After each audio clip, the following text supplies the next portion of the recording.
So, ayan, magpapainom tayo ngayon ng vitamins sa ating dog na pregnant. So, morning ngayon, after niyang mag-breakfast ng 7 a.m. is papainom natin tong Puppy OB. So, nakalagay naman dito kung ilang ml yung pwede sa mga dog natin. Kung wala pa tayong pang subs, ito muna yung gamitin natin. So, ang nakalagay kasi doon is small dog ay 3 ml. So, ito ay 2.5 ml. Ayan. Tapos, dagdagan na lang natin ng 0.6 na to eh. Ayan, isang ganyan. Tapos yun. Tapos, ihalo na lang natin sa pagkain para hindi tayo mahirapang magpa-inom sa kanila. So, ayan.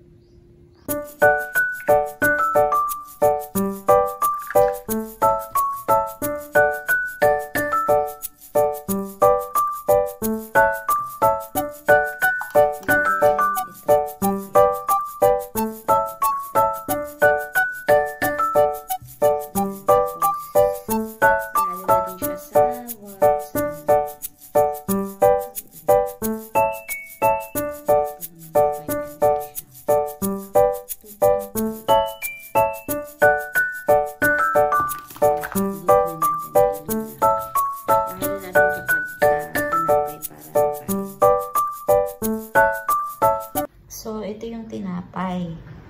Nilagayan ko lang ng dyan sa loob and haluin natin later. Tingnan natin kung kakainin. Drink na tayo ng vitamins Luna. Luna. Luna. Sorry for the cage shots. Kasi si Luna ay very good na. Wait lang ha. Wait lang Luna ha.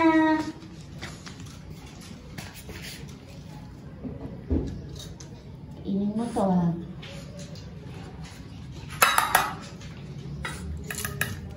Eat ng bebe ha. Diyan. Diyan. Diyan.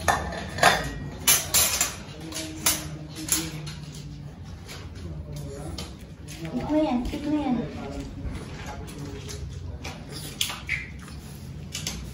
Naamoy-amoy na lang.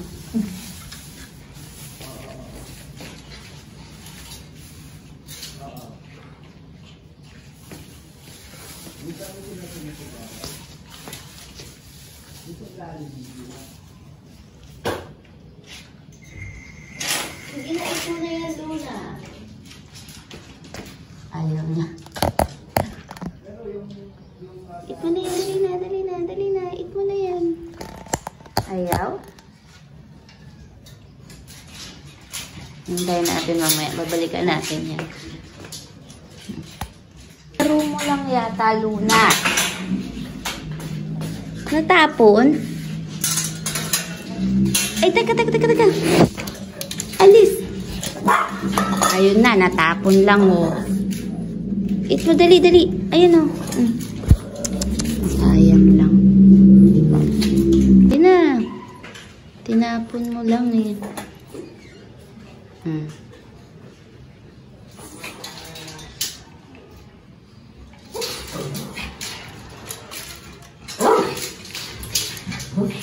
Hindi. Ay, very good. Napilitan siyang inumin. Napainom na natin. Then, katatapos lang natin magpaligo ng ating mga dogs. So, ito is binaba na namin siya ang kanyang pinakatakip kasi para hindi siya makatayo. So, yan.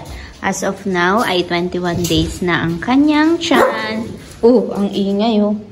Pag inopen mo kasi yan, talagang tatayo siya. Kaya, clinose na lang namin. Tapos, tinakpan na rin namin dito para hindi siya mag-ingay. Yan o, kagaya niyan, maingay talaga siya. So, ipapakita ko sa inyo yung kanyang dede. Yan na yung itsura niya. So, pinapainom na namin siya ng vitamins. Dati 3 ml yung pinapainom ko sa kanya. So, sabi, ayan o, ang pula ng dede niya, diba? Ganyan yung, dede ng 21 days na. So, ang 21 days ay 3 weeks after stud. So, ganyan yung itsura ng kanyang dede. Hindi pa masyadong malaki yung tiyan niya. Ayan. Clinose na namin siya and nilipat na namin siya dito sa mas maliit na cage. So, ayan. Sa mga nagtatanong kung pwede bang maligo kapag na buntis na or na-stud na, kami every week kaming nagpapaligo after niyang ma-stud. Kasi nga, mainit din yung panahon. Sila nilalamig. Kaliligo lang nilang lahat. Kaya, nagpapaligo kami. Siguro hindi na namin siya papaliguan kapag hirap na siya sa tiyan niya. Kaya, yan. Pero ngayon, medyo okay pa naman. Kaya, pinapaliguan muna namin siya. So, yan. Okay naman siyang paliguan. Ayan ang itsura niya. Lahat sila ay naligo na. So, ayan lang mga loves. Maraming salamat sa panonood. At sana huwag kayong magsawang manood sa mga vlog namin. Say bye-bye. Update na lang po namin kayo sa next namin na video. Bye-bye. Bye!